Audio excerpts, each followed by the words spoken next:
بسم اللہ الرحمن الرحیم۔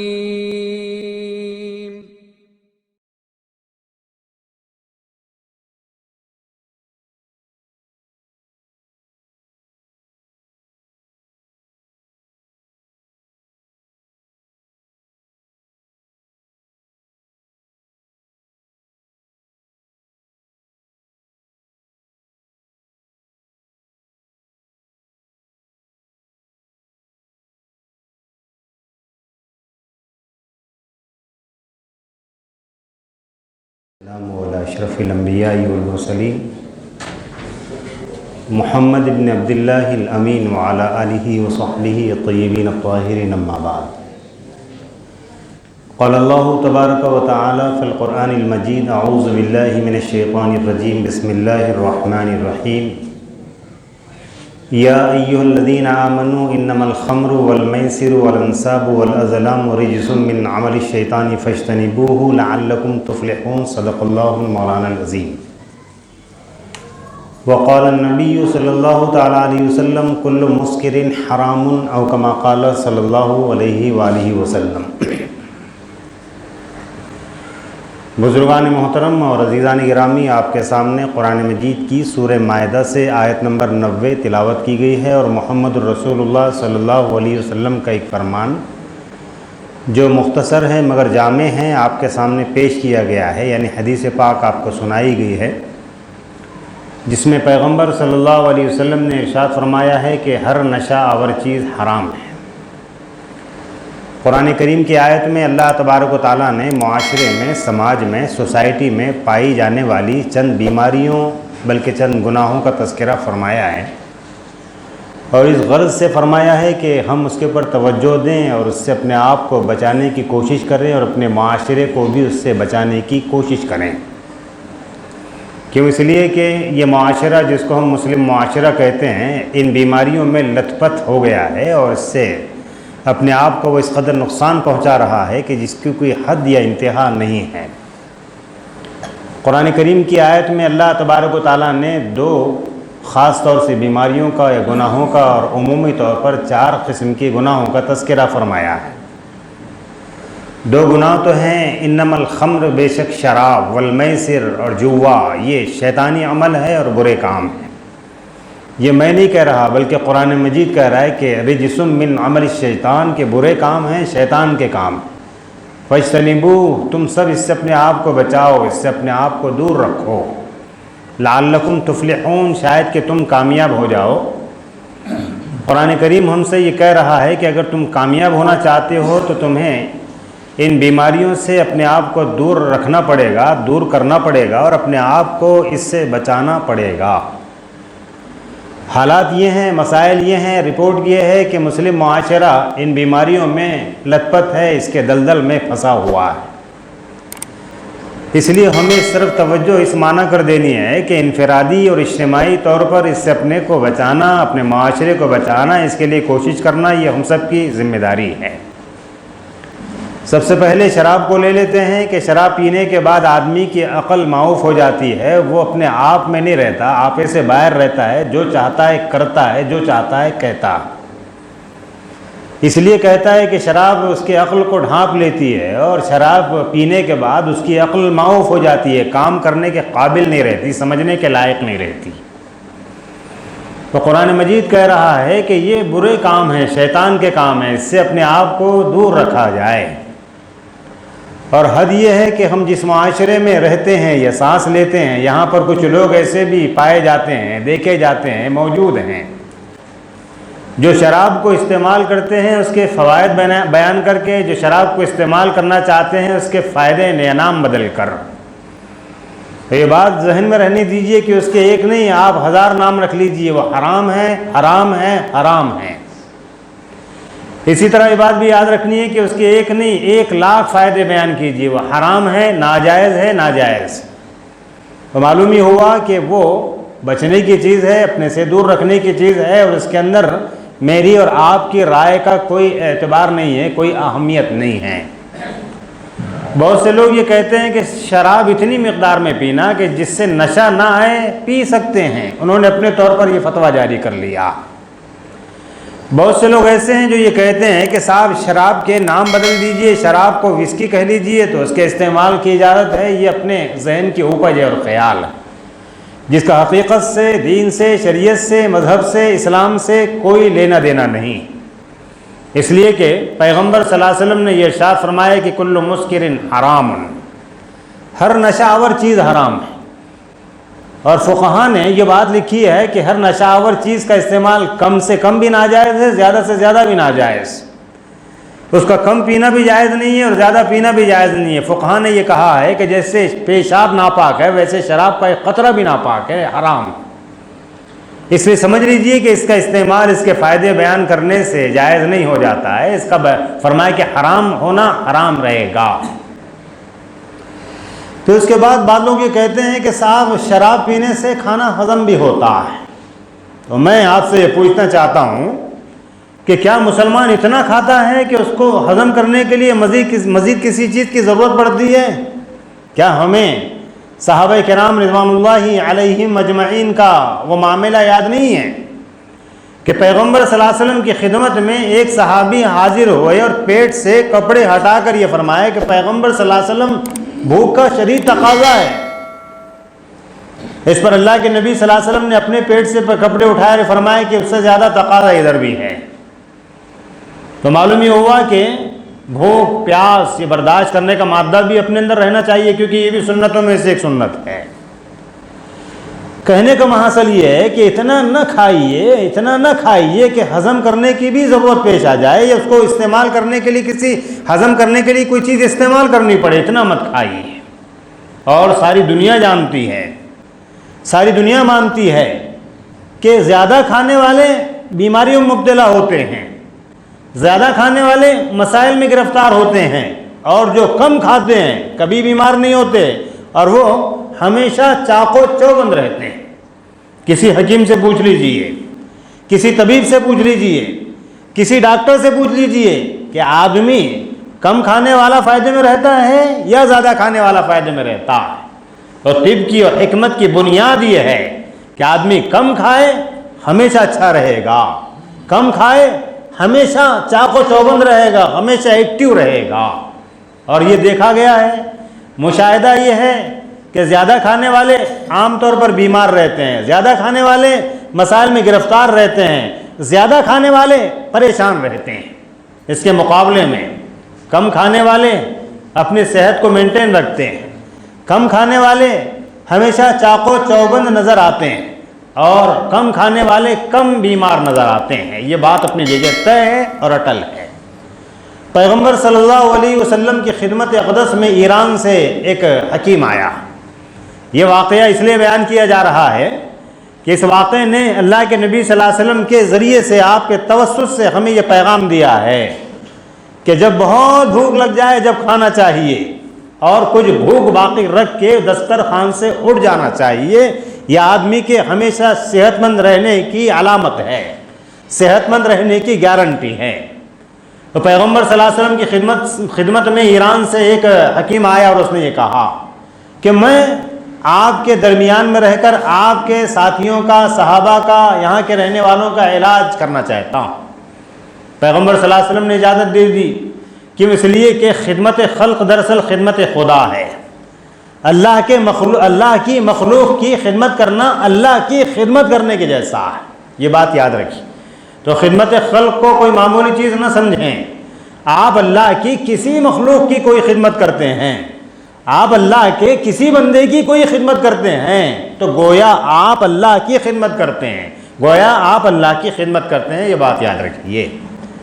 پیغمبر صلی اللہ علیہ وسلم نے اجازت دے دی اور یہ فرمایا رہو اور علاج کرو۔ وہ شخص آپ صلی اللہ علیہ وسلم کے درمیان 1 نہیں 2 نہیں 4 نہیں 6 مہینے رہا، لیکن اس اثنا میں، اس درمیان میں، اس وقفے میں، اس پیریڈ میں ایک آدمی بھی مریض یا پیشنٹ بول کر اس کے پاس نہیں آیا علاج کرنے کے لیے۔ تو ظاہر ہے کہ وہ حکیم ہے، اس کی پریکٹس جب نہیں چلے گی تو اس کے پاس جب پیشنٹ کوئی نہیں آئے گا اور بیمار کوئی نہیں آئے گا تو اس کا کیسے چلے گا معاملہ؟ اس نے آپ صلی اللہ علیہ وسلم کی خدمت اقدس میں دوبارہ حاضر ہو کر واپس جانے کی اجازت چاہیے۔ اور پیغمبر صلی اللہ علیہ وسلم نے وجہ پوچھی کہ آپ نے کہا تھا میں یہاں رہ کر علاج کرنا چاہتا ہوں اور آپ جانا بھی چاہتے ہیں، کیا بات؟ حکیم نے یہ کہا کہ یہاں کا معاملہ عجیب و غریب یہ ہے کہ یہاں کے لوگ بیمار نہیں ہوتے ہیں، یہاں کے لوگ بیمار ہو کر میرے پاس آتے ہیں تو میں رہ کر یہاں کروں کیا؟ ہاں میں یہ بات جاننا چاہتا ہوں کہ ان کے بیمار نہ ہونے کی وجہ کیا ہو سکتی ہے، یا یہ بیمار کیوں نہیں ہو سکتے؟ پیغمبر صلی اللہ علیہ وسلم نے ارشاد فرمایا کہ میرے صحابہ کا حال یہ ہے، میرے صحابہ کی عادت یہ ہے، میرے صحابہ کا عالم یہ ہے کہ جب تک کہ بھوک نہیں لگتی ہے تب تک کھانا نہیں کھاتے، اور جب کھانے کے لیے بیٹھ جاتے ہیں تو یہاں تک آنے تک نہیں کھاتے، بلکہ کچھ پیڑ بھوکے رہ جاتے ہیں جب اٹھ جاتے ہیں۔ حکیم نے کہا کہ اگر یہ بات ہے اور یہ عادت ہے تو میں کہتا ہوں کہ یہ لوگ کبھی بیمار نہیں ہو سکتے۔ پیغمبر صلی اللہ علیہ وسلم نے اور اس حکیم کے ذریعے سے ہم کو اور آپ کو یہ پیغام ملا کہ زیادہ کھانا آدمی کو نقصان پہنچاتا ہے اور کم کھانا آدمی کو فائدہ پہنچاتا ہے۔ ایک طرف یہ بات اپنی جگہ اٹل ہے، درست ہے، صحیح ہے، بہت بڑی بات ہے، لیکن ہمارا معاشرہ اس کا حال یہ ہے کہ ہمیں بھوک لگے نہ لگے ہمارا دسترخوان ضرور لگنا چاہیے، ہمارا ماحول بنا ہوا ہے۔ یہی وجہ ہے کہ بیمار ہیں، یہی وجہ ہے کہ پریشان ہیں، یہی وجہ ہے کہ دواخانے بھرے ہوئے ہیں۔ تو ہمیں اس موقع پر یہ عہد کرنے کی ضرورت ہے کہ اگر ہم اپنے آپ کو صحت مند رکھنا چاہتے ہیں، اگر ہم اپنی صحت کو مینٹین رکھنا چاہتے ہیں، بیماریوں سے اپنے آپ کو دور رکھنا چاہتے ہیں، تو ہمیں کھانا کم کھانا چاہیے اور بھوکے رہنے کی عادت ڈالنا چاہیے۔ اور اسلام آپ کو کھانا کھانے سے منع نہیں کرتا، لیکن اتنا بھی نہ کھایا جائے کہ کھانے کے بعد آدمی کو اٹھانے کی ضرورت پیش آئے۔ ایسے لوگ بھی دیکھے گئے ہیں کہ جب وہ کھانا کھا لیتے ہیں تو ان کو دو لوگوں کو اٹھانے کی ضرورت پیش آتی ہے۔ یہ ہمارا حال ہو گیا، تو ہمیں اس جانب توجہ دینے کی ضرورت ہے۔ بات چل رہی تھی شراب کو استعمال کرنے کے فائدے بیان کرنے کی، اس سلسلے میں ایک مثال آپ کے سامنے بیان کی گئی ہے۔ کہنے کا محصل یہ ہے کہ شراب حرام ہے، اس کا استعمال چاہے وہ کم ہو چاہے زیادہ ہو۔ قرآن کریم میں اس سلسلے میں 3 آیتیں مختلف وقفے کے بعد نازل ہوئی۔ ابو ہریرہ راوی ہیں رضی اللہ تعالیٰ عنہ، بیان کرتے ہیں کہ 3 مرتبہ میں شراب حرام ہوئی ہے۔ کیوں؟ اس لیے کہ مکے کے رہنے والوں کی گھٹی میں پڑی ہوئی تھی شراب، ان کی عادت ثانیہ بن گئی تھی شراب۔ کھانا اور کھانے کے بعد شراب پینا، اس کے بغیر ان کی زندگی کا تصور محال تھا، اس کے بغیر وہ زندگی گزارنے کا تصور بھی نہیں کر سکتے تھے۔ قربان جائیے محمد الرسول اللہ صلی اللہ علیہ وسلم پر کہ آپ نے ایسے معاشرے کو شراب کی لعنت سے، شراب کی عادت سے ایسا پاک کیا ہے اور ایسا دور کیا ہے کہ تاریخ گواہ ہے، آسمان کی آنکھوں نے یہ منظر دیکھا ہے کہ جب آخری مرتبہ شراب حرام ہوئی ہے تو مکے کی گلیوں میں، مکے کی نالیوں میں، مکے کی سڑکوں پر شراب بہتی ہوئی نظر آئی ہے۔ یہ اللہ کے نبی صلی اللہ علیہ وسلم کے سمجھانے کا نتیجہ تھا، جب آپ نے فرمایا کہ اللہ نے شراب حرام کر دی ہے، اللہ نے شراب حرام کر دی ہے، اللہ نے شراب حرام کر دی ہے، تو مکے کی گلی، مدینے کی گلیوں میں شراب بہی ہے۔ آسمان کی آنکھوں نے یہ منظر دیکھا۔ تو پیغمبر صلی اللہ علیہ وسلم کے صحابہ ایسے ہی تھے جن کو اللہ تبارک و تعالیٰ کی طرف سے یہ لقب ملا کہ رضی اللہ عنہم ورضوا عنہ، اللہ کے یہ وہ بندے ہیں جن سے اللہ راضی ہوا اور اللہ سے یہ لوگ راضی ہوئے۔ ان کو سرٹیفکیٹ دنیا کے اندر یوں ہی نہیں دیا گیا ہے، بلکہ ان کی قربانیوں کی وجہ سے، ان کے ماننے کے جذبے کی وجہ سے۔ تو میں کہہ رہا تھا کہ 3 مرتبہ مرحلہ وار شراب حرام ہوئی ہے۔ پہلی آیت یہ ہے کہ قرآن مجید کہتا ہے کہ پیغمبر صلی اللہ علیہ وسلم آپ سے یہ شراب اور جوئے کے بارے میں پوچھتے ہیں کہ یہ کیا ہے، آپ کہہ دیجئے ان سے کہ اس کے اندر فائدہ بھی ہے اور نقصان بھی ہے، گناہ بھی ہے، اور انہیں بتا دیا جائے کہ اس کا فائدہ کم ہے، نقصان زیادہ ہے۔ ذہن سازی چل رہی ہے کہ جس چیز کو تم استعمال کر رہے ہو اس میں اگرچہ کہ وقتی فائدہ ہے، سرور ملتا ہے، کچھ وقت سکون حاصل ہوتا ہے، لیکن اس میں گناہ ہونے کی وجہ سے نقصان ہے۔ یہ پہلا مرحلہ تھا جب لوگوں کو الرٹ کیا گیا ہے کہ اب شراب حرام ہونے والی ہے، شراب کو ناپسند کیا گیا ہے، اور اللہ تبارک و تعالیٰ شراب پینے والے بندوں کو الرٹ کرنا چاہتے ہیں، انہیں صحیح راستے پر ڈالنا چاہتے ہیں، ان کا ذہن سازی کی جا رہی۔ دوسری آیت یہ نازل ہوئی ہے کہ کچھ لوگوں نے شراب بھی اور نماز پڑھنا شروع کر دی، اور نماز میں جب وہ قرآن مجید پڑھ رہے ہیں تو غلط سلط کچھ کا کچھ پڑھ رہے ہیں.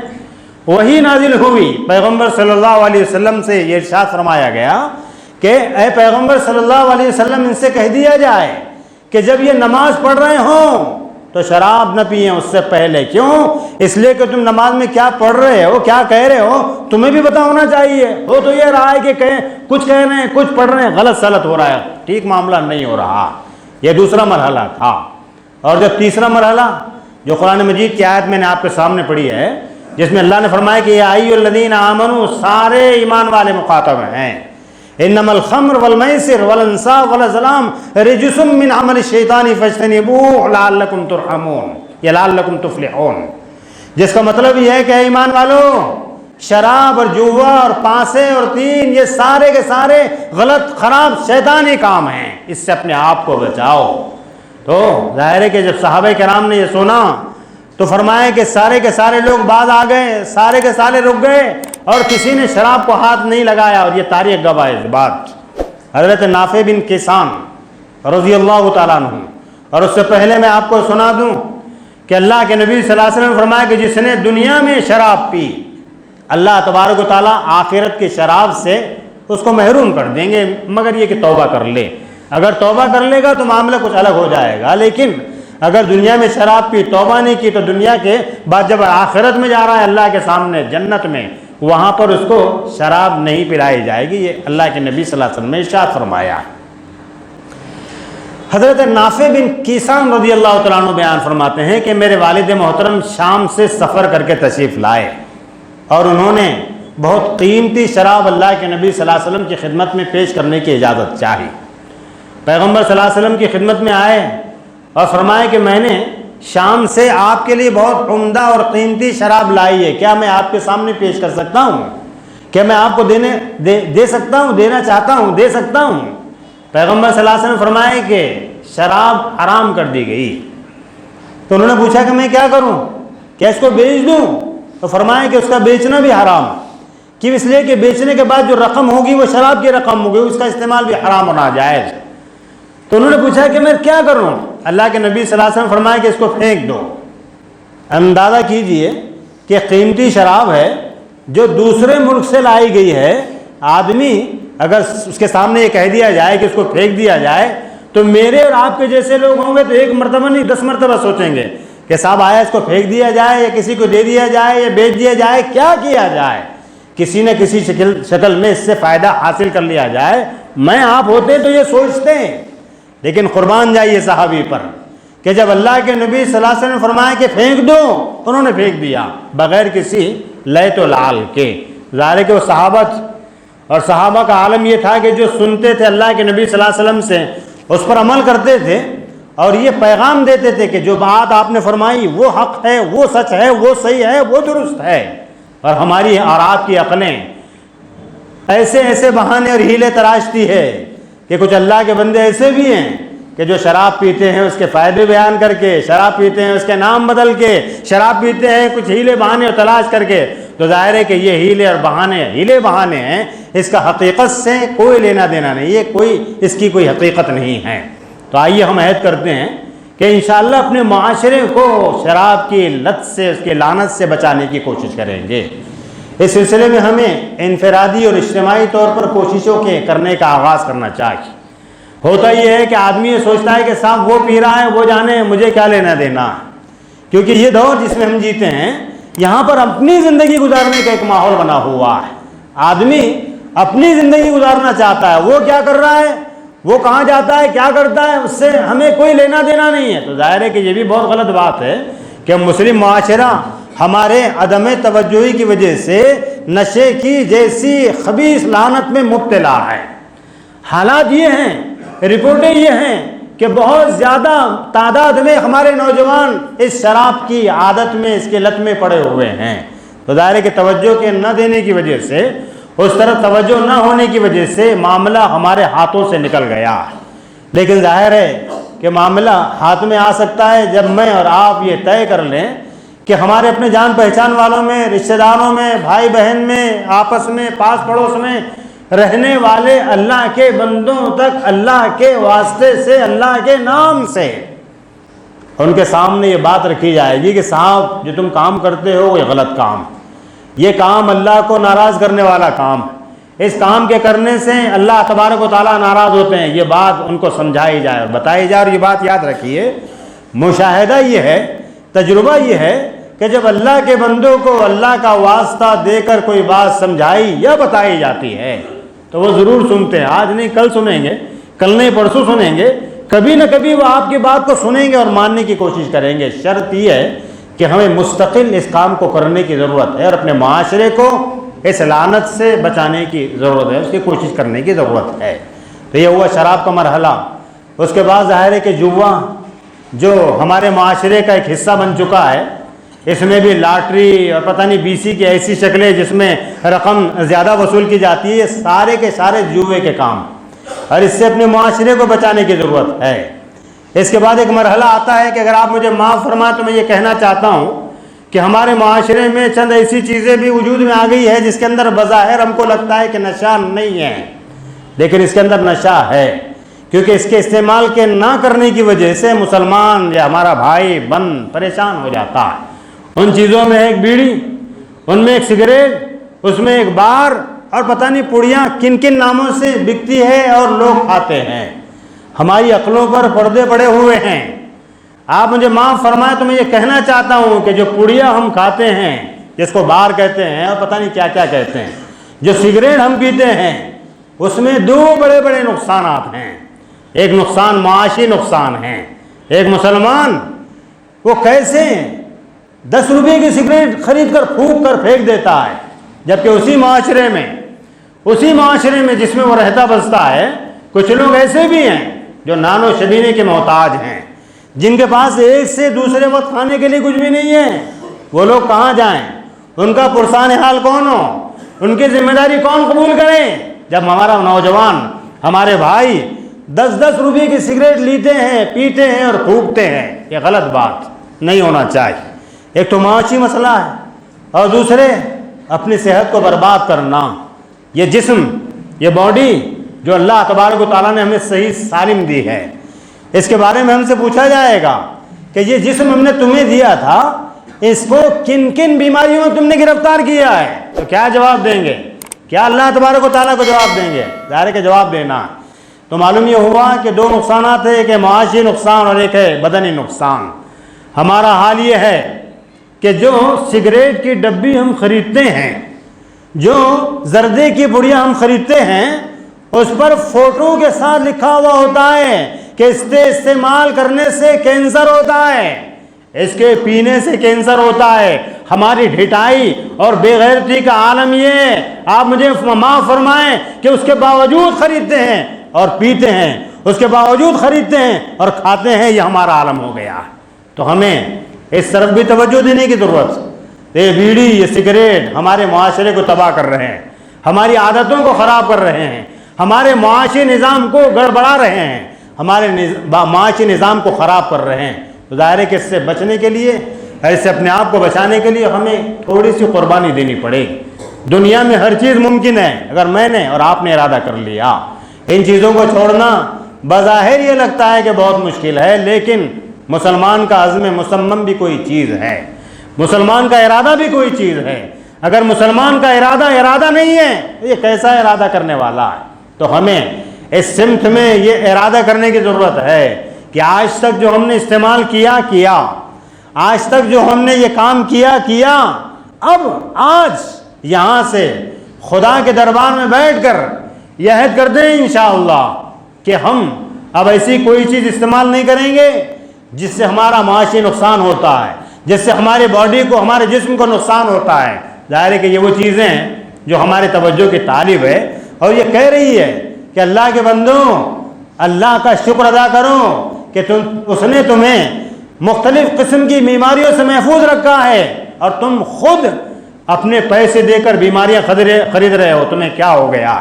ظاہر ہے کہ ہمیں دو چیزوں کی طرف توجہ دلائی گئی ہے، ایک تو شراب نوشی، شراب کی لت، اس سے اپنے کو بچانا، اپنے معاشرے کو بچانا۔ اسی طرح جوا اور سٹا اور اس کی جتنی شکلیں ہیں، اس سے اپنے آپ کو بچانا۔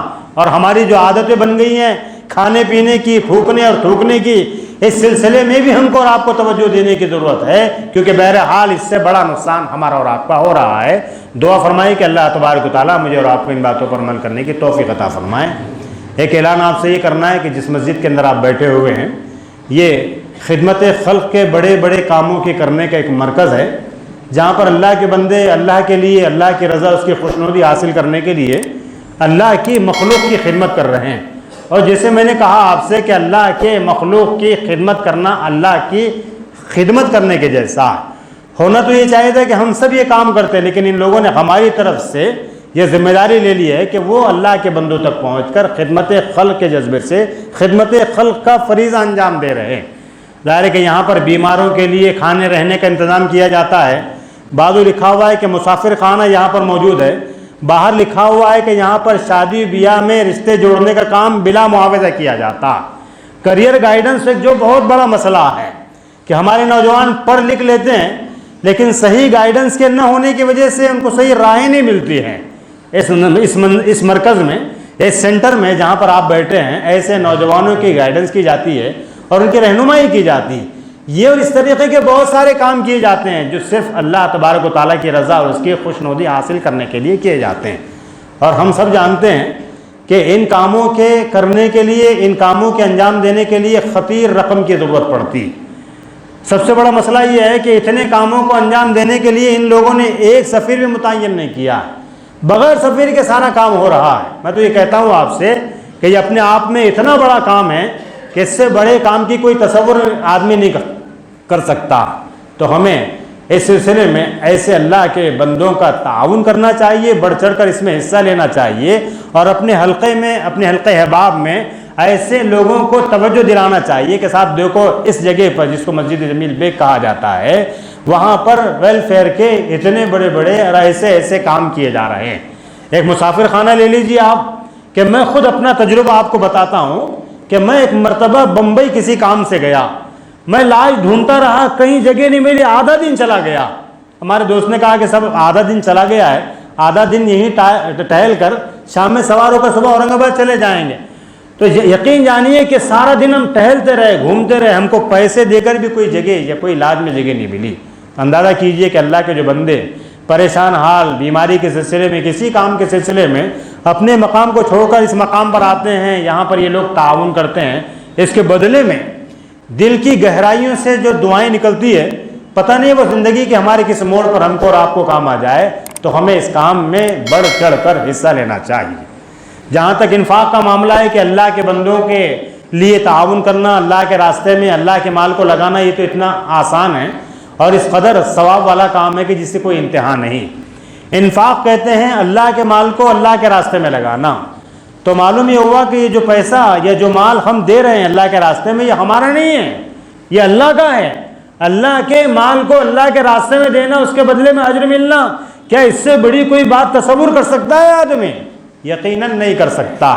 یہ بہترین سودا ہے، یہ بہت بڑا کام ہے جو ہم سب کی توجہ کا طالب ہے۔ قرآن مجید میں اللہ کے راستے میں خرچ کرنے کی ایک مثال بیان کی گئی جو یہ کہہ رہی ہے کہ اللہ کے بندوں، اللہ کے راستے میں جتنا چاہو خرچ کر لو، اللہ کے پاس اس کا بہترین اجر، بہترین ثواب ملنے والا۔ قرآن کریم نے مثال دی کہ جو اللہ کے راستے میں اپنے مال کو خرچ کرتے ہیں، اس کی مثال ایسی ہے جیسے ایک دانہ زمین میں بویا گیا۔ ظاہر ہے کہ جب زمین میں دانہ ڈالتے ہیں تو اس سے ایک پودا نکلتا ہے، جو بڑا ہوتا ہے اس کو بالیاں لگتی ہے، بالیوں میں کئی دانے ہوتے ہیں۔ قرآن کریم کہہ رہا ہے کہ اللہ اس پر بس نہیں کرتے بلکہ جس کو چاہتے ہیں اس سے بھی زیادہ عطا فرماتے ہیں۔ تو معلوم یہ ہوا کہ اللہ کے مال کو اللہ کے راستے میں دینا ہمارے لیے دارین کی کامیابی اور سعادت کا ذریعہ ہے۔ عقل مندی کا تقاضا یہ ہے کہ جب تک کہ ہاتھ پیر چل رہے ہیں، ہوش و حواس باقی ہے، چل رہے ہیں، اللہ کے مال کو اللہ کے راستے میں لگا کے اپنی بکنگ وہاں کے لیے کر لینی چاہیے۔ قرآن کریم دوسری جگہ پوچھ رہا ہے کہ کون ہے جو اللہ کو قرض حسنہ دینا چاہتا ہے۔ قرض حسنہ کا مطلب یہ ہے کہ ایسا قرض دیا جائے جس کے بعد مال بھی ملنے کی امید ہو اور اس کو اس نیکیاں بھی ملے اللہ تبارک و تعالیٰ کی طرف سے۔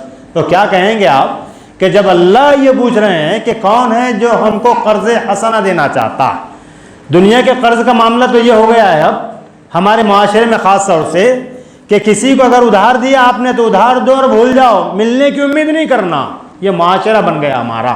تو ہمیں اس سلسلے میں توجہ دینے کی ضرورت ہے۔ اگر دنیا میں نہیں دیں گے تو آخرت میں دینا پڑے گا، وہاں پر کوئی بینک بیلنس نہیں ہوگا کہ آپ نے کارڈ لگایا اور رقم لی اور لا کر دے دی، وہاں پر سارا سلسلہ نہیں چلے گا۔ تو دنیا کے معاملے دنیا میں حل کر لیجئے، دنیا کے مسائل دنیا میں ختم کر لیجئے، وہاں ساتھ میں کچھ میں لے جائیے، ورنہ بہت برا حال ہوگا، یہ بات یاد رکھنا۔ اور قرآن کریم پوچھ رہا ہے کہ کون ہے جو قرض حسنہ دینا چاہتا ہے؟ یقین جانیے کہ اللہ کو قرض حسنہ دینے کا مطلب یہ ہے کہ جو مال اللہ نے ہم کو دیا یہ مال اللہ کا ہے، اسی مال کو اللہ کے راستے میں لگانے، دینے اور خرچ کرنے پر اللہ نے وعدہ کیا، اللہ نے خوشخبری دی ہے کہ جو مال ہمارے راستے میں لگاتا ہے ہم اس کو بے انتہا اس پر اجر دیتے ہیں، ثواب دیتے ہیں، بدلہ دیتے ہیں۔ تو ظاہر ہے کہ جب اتنے بڑے بڑے کام کیے جا رہے ہوں اور پریشان حال لوگوں کی مدد کی جا رہی ہو تو ہمیں اس سلسلے میں بڑھ چڑھ کر حصہ لینے، لوگوں کو توجہ دلانے اور سمت میں کچھ نہ کچھ کوشش کرنے کی ضرورت ہے۔ دعا فرمائیے کہ اللہ مجھے اور آپ کو ان باتوں پر عمل کرنے کی توفیق عطا فرمائے۔ وآخر دعوانا ان الحمد للہ رب العالمین۔